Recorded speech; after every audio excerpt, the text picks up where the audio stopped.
sovereignty, territorial integrity, the prohibition of the use of force except when consistent with the UN Charter, and respect for human rights.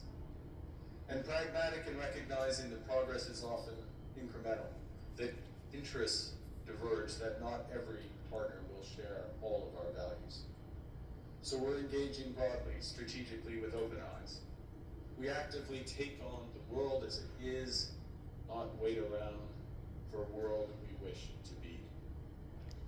We are calibrating our relationships so their depth reflects our values.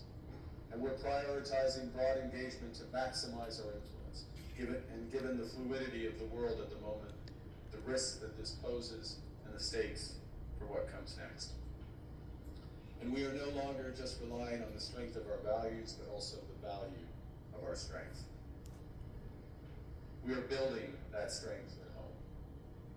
Since my government took office, we have cut taxes on incomes, on capital gains, and business investment. We have removed all federal barriers to interprovincial trade.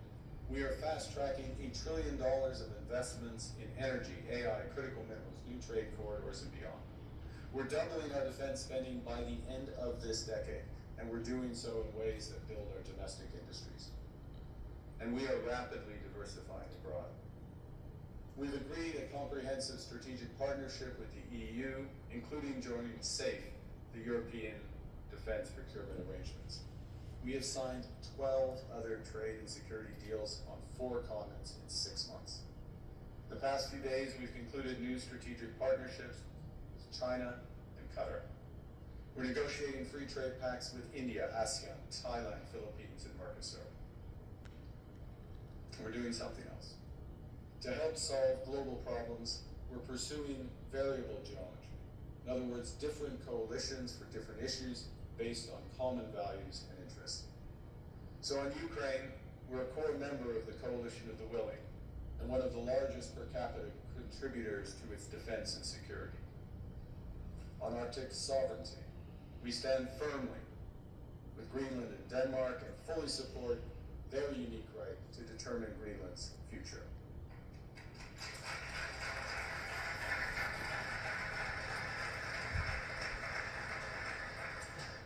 Our commitment to NATO's Article 5 is unwavering.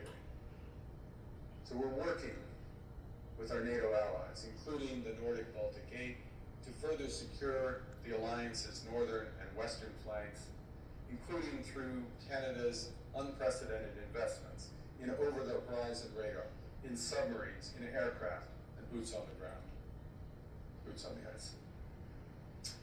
Canada strongly opposes tariffs over Greenland and calls for focused talks to achieve our shared objectives of security and prosperity in the Arctic.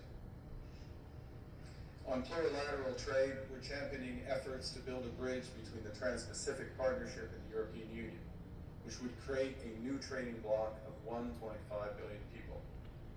On critical minerals, we're forming buyers clubs anchored in the G7 so that the world can diversify away from concentrated supply.